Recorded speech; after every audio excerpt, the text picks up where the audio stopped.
نبی سے کہا جا رہا ہے تم سلامت تھے، تمہاری ماں زندہ تھی، دعا کرتی تھی، اب ماں کا انتقال ہو گیا، اب زمین پہ پیر رکھو تو سنبھل کے رکھنا، کہیں ٹھوکر نہ لگ جائے، کہیں تکلیف نہ ہو جائے۔ اے اللہ آج تک نہیں کہا تم نے، آج تک نہیں کہا۔ فرمایا آج تک اس لیے نہیں کہا چونکہ تمہارے پیچھے دعا کرنے والی ماں تھی، اور جس کے پیچھے دعا کرنے والی ماں ہو اس کا کبھی تباہی اور بربادی سے سامنا نہیں ہوتا ہے۔ جن کی ماں ناراض ہو جائیں یا دنیا سے چلی جائیں انہی کے لیے یہ ذلت اور رسوائی ہے۔ خدا را میرے نبی نے جو ایک ماں کو مقام دیا ہے، میرے نبی نے فرمایا رضا الرب فی رضا الوالدین وسخط الرب فی سخط الوالدین۔ ماں باپ اگر راضی ہیں تو خدا راضی ہے، ماں باپ اگر ناراض ہے تو خدا ناراض ہے۔ اس چیز پر اگر آپ نے عمل کر لیا تو دنیا بھی کامیاب ہے، آخرت بھی کامیاب ہے۔ حضور کے ایک جانثار حضور کی بارگاہ میں آئے اور موقع کیا تھا؟ اللہ کے محبوب نے ایک لشکر تیار فرمایا تھا، دشمن قوم مسلم پر حملہ کرنے والے تھے، میرے نبی نے ایک لشکر تیار فرمایا۔ اب ہوا یہ لوگوں کی ضرورت ہے، اسلام کا ابتدائی زمانہ ہے، لوگوں کی تعداد کم ہے مسلمانوں کی، دشمن حملہ کرنے والے ہیں، میرے نبی نے ایک لشکر تیار فرمایا، ضرورت ہے لوگوں کی۔ ایک جانثار آئے، کہا یا رسول اللہ بچپن سے میرے دل میں یہ تمنا ہے اجاہد فی سبیل اللہ، میں اللہ کے دین کی سربلندی کے لیے نکلوں۔ اللہ کے محبوب نے فوراً انہیں صف میں لائن میں شامل نہیں فرمایا، بلکہ میرے نبی نے ان سے ایک سوال فرمایا، فرمایا سوال کا جواب دو گے تو تمہیں صف میں شامل کیا جائے گا، سوال کا جواب دو گے تو لشکر میں شامل کیا جائے گا۔ کہا یا رسول اللہ فرمائیے سوال کیا ہے؟ میرے نبی نے فرمایا احی والداک، میرے نبی نے فرمایا یہ بتاؤ کہ گھر پہ تمہارے ماں باپ زندہ ہیں؟ ماں باپ کو چھوڑ کے جنگ میں جا رہے ہیں، بوڑھے ماں باپ گھر پہ ہیں، ان کا خیال کون رکھے گا؟ انہیں کھانا کون کھلائے گا؟ ان کی ضرورتیں پوری کون کرے گا؟ ضرورت تھی میرے نبی کو لوگوں کی، اس کے باوجود بھی پیغمبر نے ارشاد فرمایا احی والداک، یہ بتا جانے والے سب میں شامل بعد میں کروں گا، لشکر میں شامل بعد میں کروں گا، پہلے یہ بتا کیا تیرے گھر میں تیرے ماں باپ زندہ ہیں؟ کہا نعم یا رسول اللہ، یا رسول اللہ میرے ماں باپ تو زندہ ہیں۔ میرے نبی نے فرمایا ففیہما فجاہد، میرے نبی نے فرمایا جا کے گھر پہ ماں باپ کی خدمت کر، ہمیں جتنا ثواب میدان جنگ میں ملے گا ہم سے زیادہ ثواب تجھے ماں باپ کی خدمت میں ملے گا۔ رسول اللہ صلی اللہ علیہ وسلم کی پوری زندگی اگر میں اس ٹاپک پر بیان کرنے لگوں تو فجر بھی ہو جائے لیکن ماں کی عظمتیں مکمل نہ ہوں۔ یہ محفل ہے، مزاج لے کے جائیے، حضور نے جو ہمیں مزاج دیے یہ میرے نبی کی سیرت ہے، یہ میرے نبی کا طریقہ ہے، حضور کا کردار ہے، حضور کا اخلاق ہے۔ آج ہماری زندگیوں میں پریشانیاں اس لیے ہیں کہ ہمارے ماں باپ ہم سے راضی نہیں ہیں، ہمارے لہجے سے، ہمارے غرور سے، ہمارے تکبر سے، ہماری تلخی سے، تیز بات کرنے سے، چیخنے سے، چلانے سے ہمارے ماں باپ ہم سے راضی نہیں ہیں، اسی لیے ہماری زندگی میں پریشانیاں ہیں۔ آپ غور تو کیجیے، ہمارے جوانوں کا آج مزاج ہے رات کے 2 بجے تک ان پٹیوں پہ بیٹھنے کا ہے یا نہیں؟ دسمبر کی سردی میں ہمارے نوجوان رات کے 2 بجے تک ان پٹیوں پہ بیٹھتے ہیں دروازہ کھولنے کے لیے، اگر کوئی جاگتا ہے تو وہ بوڑھی ماں جاگتی ہے۔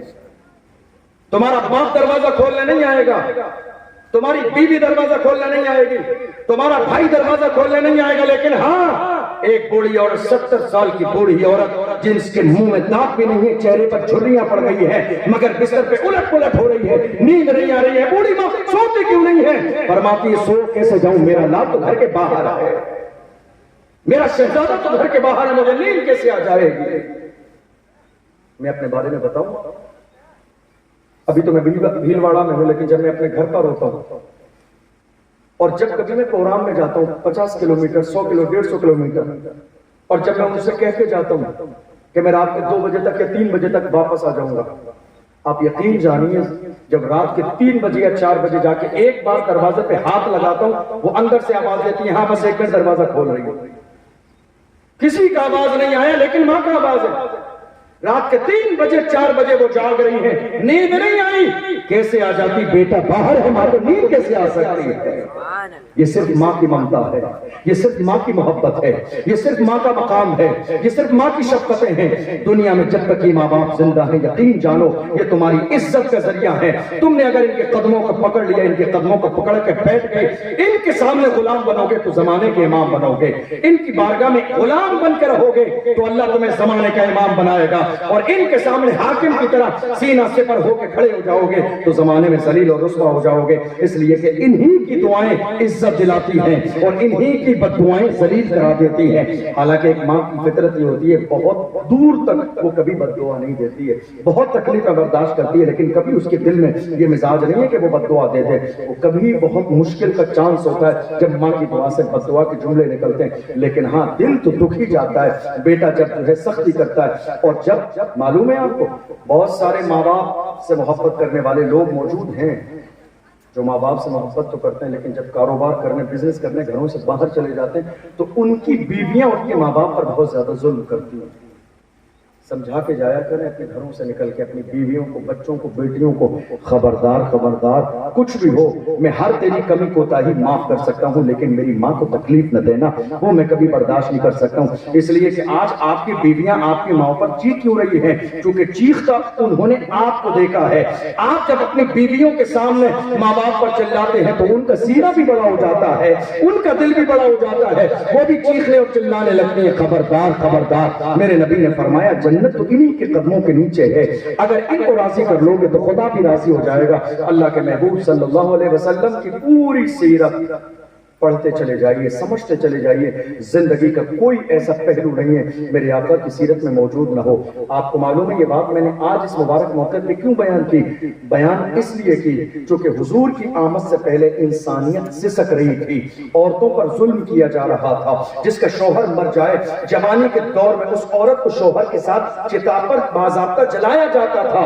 عرب کی سرزمین پر پیر کی جوتی سے زیادہ عزت نہیں تھی ایک عورت کی۔ وہ تمام عورتیں مل کر رو رو کے دعائیں کر رہی تھی، اے اللہ کوئی بھیج دے جس کے دل میں ہم غریب ماجور عورتوں کے لیے محبت ہو۔ تو میرے نبی عورتوں کی دعا بن کر اس دنیا میں تشریف لائے ہیں عورتوں کی عزت بچانے کے لیے۔ اور جب میرے نبی عورتوں کی عزت کے لیے تشریف لائے بلکہ وہ تو ہر عالم کی رحمت ہیں، کسی عالم میں رہ جاتے یہ ان کی مہربانی ہے جو یہ عالم پسند آیا۔ میرے نبی اس دنیا میں تشریف لائے اور اللہ کے محبوب صلی اللہ علیہ وسلم نے عورتوں کو کیسی عزت دی، کیسا مقام دیا، چند مثالوں کے ذریعے آپ نے سمجھا۔ اللہ کی بارگاہ میں دعا ہے اللہ ہمیں سمجھنے کی، بار بار سننے کی توفیق عطا فرمائے۔ جب تک ہم دنیا میں رہیں حضور کے سچے غلام بن کر رہیں، اور جب دنیا سے جائیں تو اللہ ہم سب کا خاتمہ ایمان پر فرمائے۔